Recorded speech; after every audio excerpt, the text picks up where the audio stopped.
Bon, je vais cesser de dire que je reprends à chaque fois les vidéos puisque je traîne un peu la savate ces temps-ci avec mes occupations multiples et notamment la finition de mon projet de livre. Mais bref, cette petite courte vidéo, c'était pour vous dire que j'ai eu un échange avec, je dirais, ma fille et mes enfants même.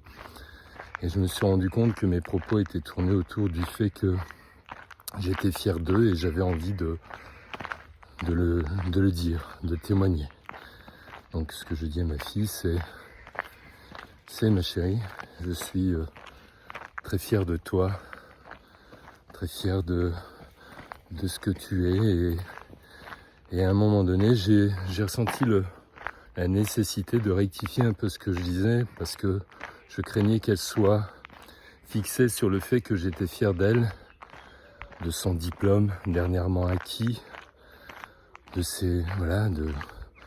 son contrat professionnel, et toute cette réussite donnait une image un peu haute auquel je pouvais imaginer que de descendre de niveau pourrait être très compliqué pour une enfant qui était reconnue dans sa réussite. Et alors je lui dis, c'est ma chérie, quand je te dis je suis fier, ce n'est pas fier des choses que tu mets en place, des réussites, voilà, bien sûr, certes, je suis fier de toi, mais sache que l'endroit où je suis vraiment le plus fier de toi, c'est de savoir que tu résonnes de ta vérité, que tu résonnes de ton âme et que tu es capable de faire des choix en fonction de ce que tu ressens.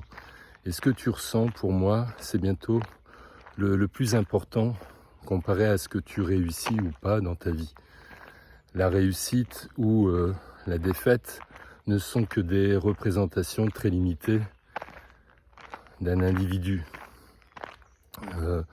Donc en lui répétant plusieurs fois, tu sais ma chérie, voilà, je t'aime et je suis fier de ce que tu réussis à être en accord avec ce que tu ressens et ce que tu places dans ta vie. Et tu pourrais être un choix d'être une voyageuse invétérée avec 2 sous dans la poche ou être chef d'entreprise avec des millions en banque. Pour moi, si tout reflète de tes envies profondes, donc de l'élan de ton cœur, je le valide et je serai fier toujours de toi. Merci.